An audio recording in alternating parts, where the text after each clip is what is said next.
Salut tout le monde, aujourd'hui on va parler des limites de la piste ou track limits en anglais. l'IndyCar était de passage sur un circuit spécialement construit pour la F1 aux États-Unis, à Austin, Texas, le week-end dernier. Et c'est aussi une des premières fois que la série américaine était confrontée à ces fameuses run-off areas. Ces run-off areas sont des bandes d'asphalte au-delà des limites de la piste qui est délimitée par des lignes blanches. Et ça n'a pas loupé, quand un ricain voit de l'asphalte, il y va si ça lui fait gagner du temps. Ce qui forcément nous a fait tout drôle en Europe puisque généralement on respecte ce genre de limite. Mais avant d'aller un peu plus loin, il nous faut un petit peu de contexte. La direction de course de l'IndyCar a donné son feu vert quant au fait de sortir large au virage 19 et qu'il ne mettrait pas de pénalité. Cela a été décidé au début du week-end et la règle est la même pour tous. Il en va presque de même au virage 1 puisque pas mal de fois on a vu des pilotes sortir large aussi. Mais je ne crois pas qu'il y ait eu d'instruction pour ce virage. Et là vous allez me dire, dans ce cas, les S du premier secteur, autant tirer tout droit. Je vous rejoins de ce côté-là puisque finalement ça a l'air d'être dans la suite logique des choses. Et c'est à ce moment précis où l'on observe la différence entre le sport automobile américain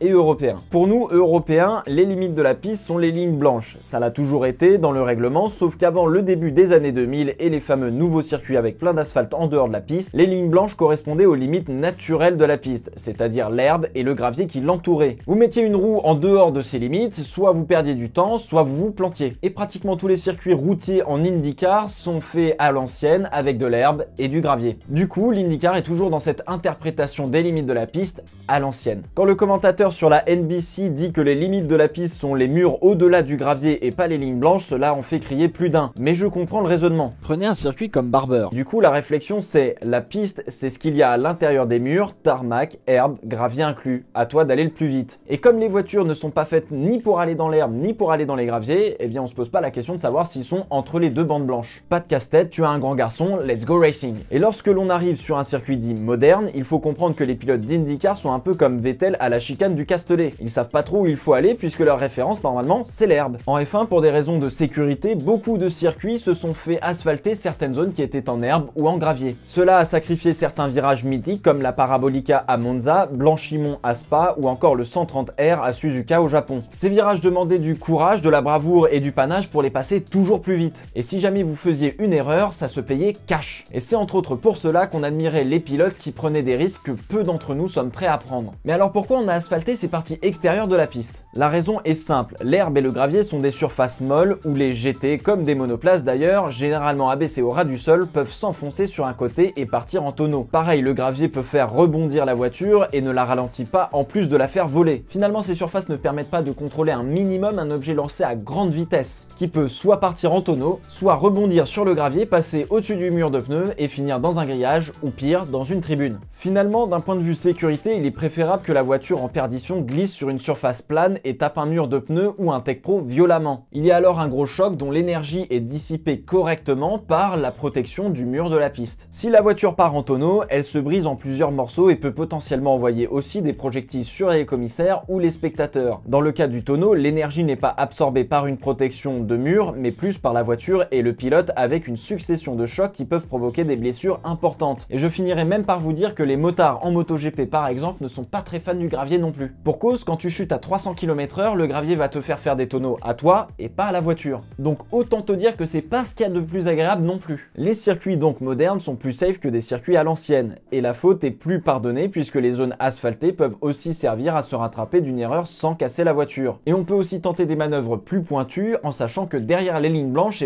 finalement on risque pas grand chose. Grosjean a fait un dépassement hyper agressif et très beau sur Massa en 2013 au Grand Prix de Hongrie, avant de prendre une pénalité pour avoir eu les 4 roues en dehors de la piste de quelques centimètres. Cette nouvelle règle se base sur le fait de tirer un avantage chronométrique ou de gagner une position sur la piste. Et ce, parfois au détriment du spectacle. Ce qui avant ne pouvait pas arriver. Et cela est particulièrement difficile à juger, même avec toute la technologie que possède la F1. Verstappen aussi avait tenté un sacré dépassement à l'intérieur sur Kimi Raikkonen en 2017, mettant les 4 roues à l'intérieur de la piste, justement au quota. Il avait pris alors une pénalité aux grandes dames des fans qui voulaient privilégier le spectacle et la manœuvre plutôt que le règlement. Et finalement, il est peut-être là le problème du sport automobile européen. On passe probablement plus de temps à appliquer des règles et des pénalités qu'à laisser les pilotes faire leur boulot et se battre en piste. piste. Et cela n'est pas aidé par ces nouveaux circuits asphaltés qui permettent beaucoup trop de choses aux pilotes, tout ceci étant au bénéfice d'une meilleure sécurité tout de même. Et finalement, en faisant cette vidéo, j'ai l'impression que les pilotes d'IndyCar et leurs vieux circuits bordés d'herbe et de gravier sont des hommes qui se respectent et se battent sur la piste. Alors qu'en F1, les pilotes passent plus pour des enfants capricieux qui appellent toujours leurs parents à la radio pour dire que un tel ou un tel a dépassé les lignes blanches de la piste. J'adore autant la F1 que l'IndyCar, mais ce qui me pose problème, ce sont ces nouveaux circuits qui ont émergé au début des années 2000. Ils ont généralement peu de charme, sont tous très similaires dans leur construction, avec un secteur 1 bordé de virages rapides, un secteur 2 en ligne droite et un secteur 3 très sinueux. Au vu des circuits américains, les pilotes d'IndyCar sont probablement prêts à prendre peut-être plus de risques,